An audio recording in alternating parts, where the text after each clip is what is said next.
What's up, Germany? I'm Shane from Silverstein, and you're watching Shout Loud TV.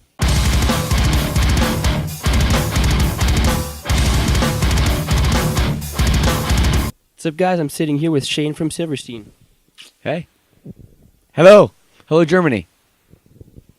So, your Twitter info says 16 years, 7 albums, and a lot of miles traveled. Yes.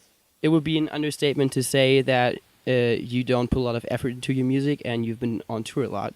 So, what keeps you going? What keeps you doing music throughout all these years? Well, at this point, it's kind of all we know how to do. Sometimes I feel like we're like the Rolling Stones of Screamo or something, with like how many albums we put out, how many tours we've done. And the other thing is like we never stop. We're always either touring, and the second we're done touring, we're writing or recording. So we're talking about 16 years we've been a band, and it's something like, what is it now? 13 years, more than 13 years now we've been touring, and we haven't stopped. So it's kind of what we're used to, and we do truly just love it. We love the grind. We love the shows, and every day, we're excited for what's next. So you don't get tired that fast? No. If you told me, however many years ago we started, we'd still be here, and we'd still be, this age, and still be as hungry for it, I probably wouldn't have believed you.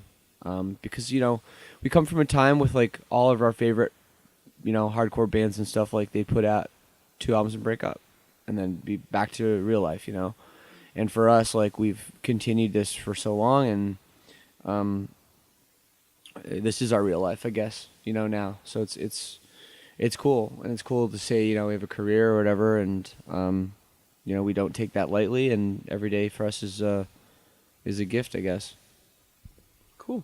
You've got connections to many bands out from the scene, for example, Cancer Bats, or even the rock genre Billy Talent.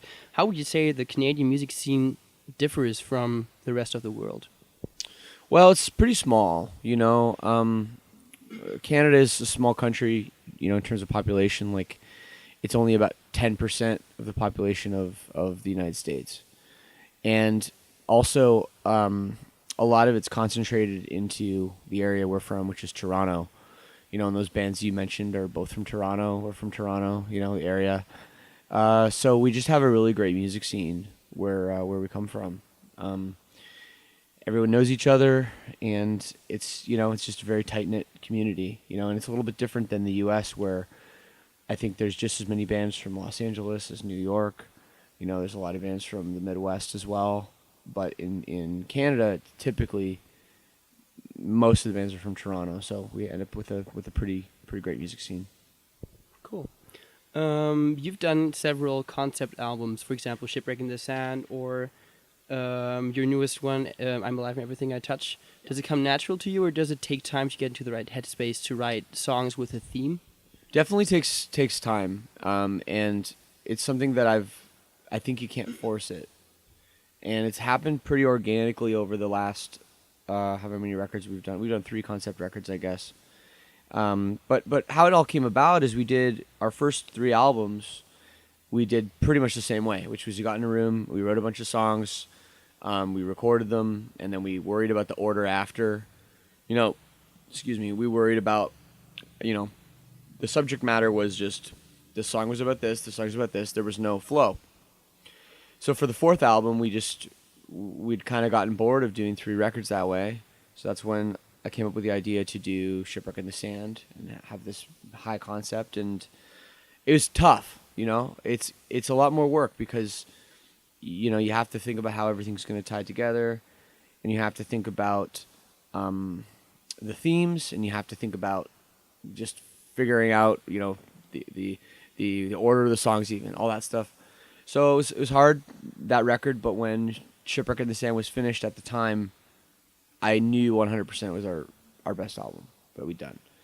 So because we'd had so much success with that, personal success, I'm not talking about commercial success with that record, I knew it was something that I wanted to try again, and that's why we did it again with This Is How the Wind Shifts, which is another concept record, and then the newest record, I'm Alive in Everything I Touch, and I can't comment right now if the next record will be a concept album or won't. Like I said, I won't force it, but it is something that I think is a lot of fun to do, and we really enjoy.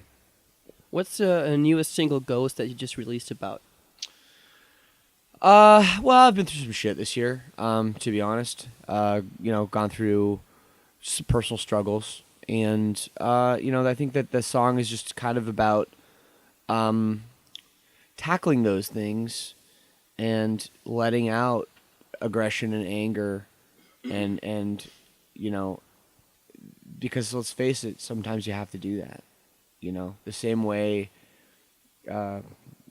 People let out aggression in all different sorts of ways. Some people will go to the gym and they lift weights, or they go for a run or whatever. And for me, it's always been music, and it's an angry song and something I had to get off my chest. Do you still get anxious, or even do you get pumped or anxious before you go on stage? It's changed, man, over the years. Like when we first started, I'd say I got nervous, and there was a time when I wasn't as confident in my abilities as a singer or performer, and you go through times when you sort of feel like a fraud almost, where you're like, oh, I'm somehow convinced everybody that I'm supposed to be here, when in deep down inside you're like, oh, I'm not special. And then, I guess a while back I kind of came to terms with the fact that, well, I'm the only one that can do what I do, because I'm the only one that does what I do. And when you kind of start to realize that you're your own person and that you are the best at being you, then I started gaining more confidence. And not only did I feel better about myself, but I also got better at doing what I do. So nowadays, I feel pretty confident, and I don't really get nervous.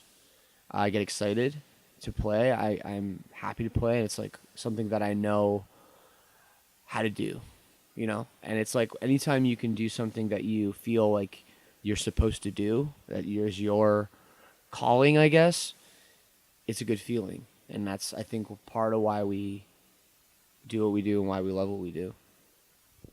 Okay. Which animal, in your honest opinion, best captures your stage presence? Oh, God. I'm going with camel. Okay, and why is that? Just carrying a lot of water around with me, man. Got to drink a lot of water. Okay. Who, in your opinion, are newcomers to... Good to know. Be aware. Who, in your honest opinion, are newcomers to look out for in the future? Well, I mean, I'm sure everybody listening to this already knows about Beartooth, because they're on their second album now, but they're still a new-ish band. They're super, super awesome. There's some friends of ours from Canada called Rarity, who are on Rise Records, a great new band. A lot of people don't know about them. Oh, man, who else? Geez, tough question. Other than those guys at the time, and I'm sure I'm forgetting some awesome bands. Our drummer manages a band called Trash Boat. They're a newer band. Everyone should check out too. They're super great. So there's 3 to get you started. Okay. Do you think that age is ever gonna stop you from making music? No, I'll always make music. I mean, like life is a journey, and as you age, things in your life change. It's just how it is. Your opinions change, your tastes change.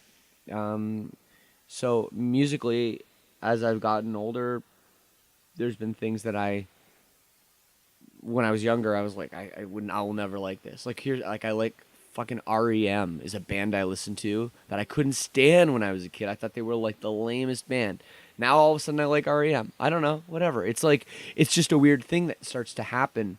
You change and you can't control it. But how that relates back to music is that, I love music and that will never change. Just, how I express myself through music may change, right? So I love heavy music. Silverstein's a heavy band and we love doing that. But, I also have a project called River Oaks, which is a little bit softer and something that as I've grown a little bit older, I guess I've started to enjoy, the softer side of music.